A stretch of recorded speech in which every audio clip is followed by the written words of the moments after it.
Well, good morning and welcome to A Prophet's Thought. I'm Reverend Charles Leister from New Beginning Christian Center in Columbus, Ohio, and we welcome you to this new thought for today, first day of this week of July 10th, 2023. Excuse me. So, the thought for today was it really began when we were reading some of our morning devotions and promises of God, and one of them was speaking about the economy of your words. It was saying that to be careful about what we say and how much we say. Let me just read that in Proverbs.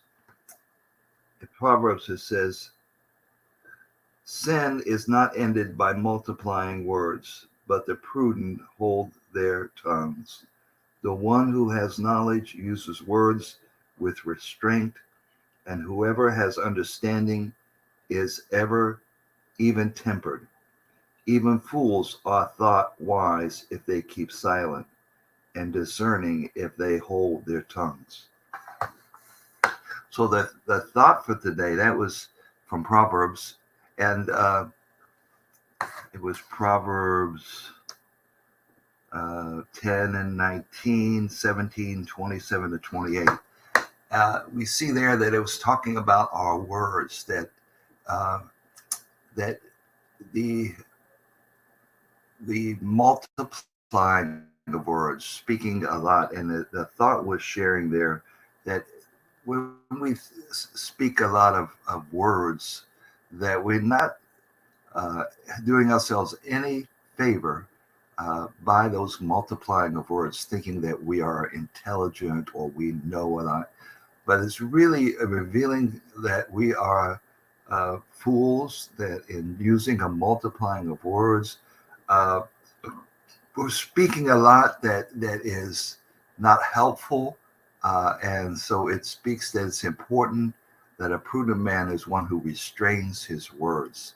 So we were talking about thinking about the words, and how I came across the thought for today is according to your words, according to your words.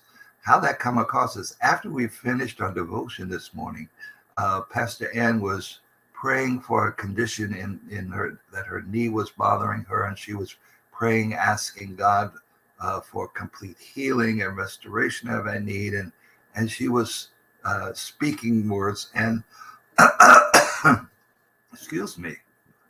Uh, anyway, the as she was saying that, at the end of it, this just came to me. It says, "According to your words, be it done unto you." Uh, and as I made that statement, it's like it was um, so much the Spirit of the Lord that was speaking that, and He was saying, "According to your words, be it done unto you." And then I thought about the scriptures, about according to your words, and about when the angel appeared to Mary and announced to her that she would bear a son and that his name would be Jesus. And he was saying that he would save his people from their sins. And she was saying, "But I don't know." And he says, "That which is of you is conceived by the Holy Spirit." And Mary's response to the angel was, "According to your words, be it done unto me." According to your word, be it done unto me. We know and we see in the scriptures that words are powerful. They can bless and they can curse. They can prosper, and it can cause one to go into lack. But we know that there is, and the scriptures tell us that there's life and death in the power of the tongue. So it's important for us to know the um, the seriousness of our words, the seriousness of our words. James tells us a lot about that the tongue is an unruly member and who can tame it. So it's this according to your words, be it done unto you, seemed to be prevalent this morning in my thoughts as I made that statement at the end of Pastor Ann's prayer. According to your words, be it done unto you.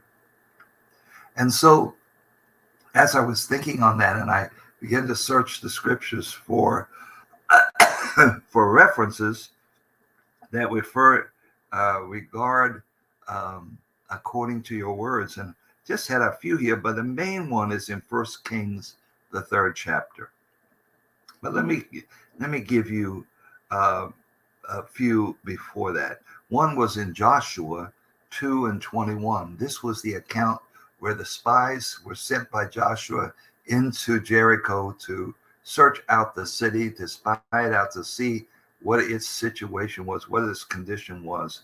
And the men of the city were searching out for these spies that they might arrest them or take them and the harlot Rahab hid them in her home, and that they, as a result of that, of being saved from being exposed and being taken by the men of the city of Jericho, that they promised her that when they came to destroy the city, because she had heard how God had moved on behalf of Israel in the previous battles.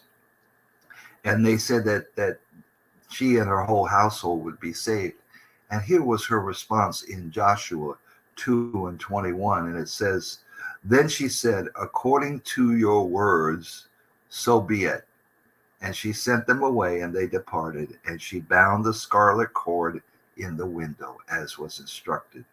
So she recognized that the words, that our words are important, that our a lot of times we've heard this said before, my word is my bond. My word is my bond. So she said, according to your words, so be it. Well, how many situations have we had where we've heard the Spirit of the Lord speak a word to us, and our response could have been, or we should have said, according to your words, so be it. As the Spirit of God directs us, according to your word, so be it. According to your word. So we see here then that our words are important. We were just reading this morning in Judges 11 chapter about Jephthah being one of the judges that God sent to deliver Israel from bondage to the pagan nations. And here it says in Judges 10:11 and 10, it says, and the elders of Gilead said to Jephthah, the Lord will be a witness between us if we do not do according to your words. So Jephthah gave the men and elders of Gilead instructions of what to do, and their response was, let the Lord be a witness between us, that if we do not do according to your words, according to your words. So let us conclude. Or the main part is in 1 Kings 3:1-15. And in 1 Kings 1-15, this is where Solomon had taken over responsibility for the kingdom as the king in place of his father David, and to build the temple of the Lord, as was in the heart of David to do. And as he did so, that Solomon responded and spoke to the Lord, prayed to the Lord, and we'll see his experience in 1 Kings 3. Now Solomon made a treaty with Pharaoh, king of Egypt, and married Pharaoh's daughter. Then he brought her to the city of David until he had finished building his own house and the house of the Lord and the wall all around Jerusalem.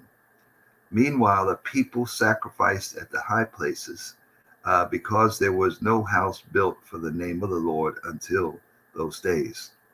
And Solomon loved the Lord, walking in the statutes of his father David, except that he sacrificed and burned incense at the high places. Now the king went to Gibeon to sacrifice there, for that was the great high place. Solomon offered 1,000 burnt offerings on the altar. At Gibeon, the Lord appeared to Solomon in a dream by night, and God said, "Ask, what shall I give you?" And Solomon said, "You have shown great mercy to your servant David, my father, because he walked before you in truth, in righteousness, and in uprightness of heart with you.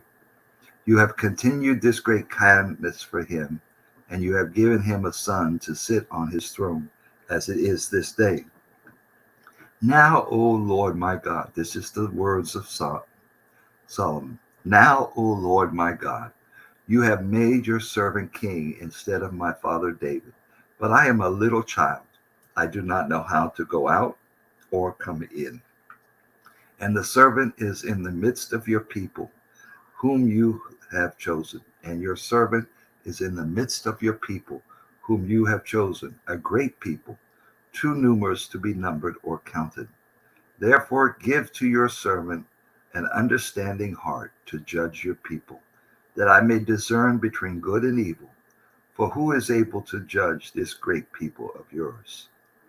The speech pleased the Lord, that Solomon had asked this thing. Then God said to him, "Because you have asked this thing, and have not asked for the life for yourself, nor have you asked riches for yourself, nor have you asked the life of your enemies, but you have asked for yourself understanding to discern justice." Understanding to discern justice. "Behold, I have done according to your words. See, I have given you a wise and understanding heart, so that there has not been anyone like you before you, nor shall any be like you arise after you. And I have given you not only what you have asked, but both riches and honor, and so that there shall not be anyone like you among the kings all your days. So if you walk in my ways to keep my statutes and my commandments as your father David walked, then I will lengthen your days." Then Solomon awoke, and indeed it had been a dream. But it came to Jerusalem and stood before the ark of the covenant of the Lord, offered up burnt offerings, offered peace offerings, and made a feast for all his servants. So we see there in verse 12 is the key verse. And it says, "Behold, I have done according to your words. See, I have given you a wise and understanding heart, so that there has not been anyone like you before you, nor shall any like you arise after you." So we see that even the Lord recognized the words, the desire, the request that Solomon had of him. And he said, "Behold, I have done according to your words." So just as the response came in my heart, in my spirit, to Pastor Ann's prayer, and it said, "According to your words, be it done unto you." So the Lord hears our words.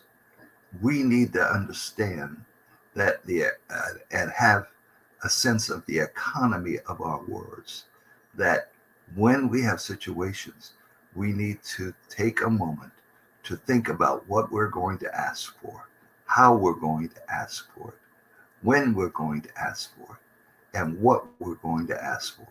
Because according to your words, be it done unto you. Remember then that your words are important, and the amount of the blessing that God gives us is not based upon the number of words that we speak, but it's based upon what we speak, the economy of our words, that the Lord might say, as he says to Solomon, "Be it done to you according to your words."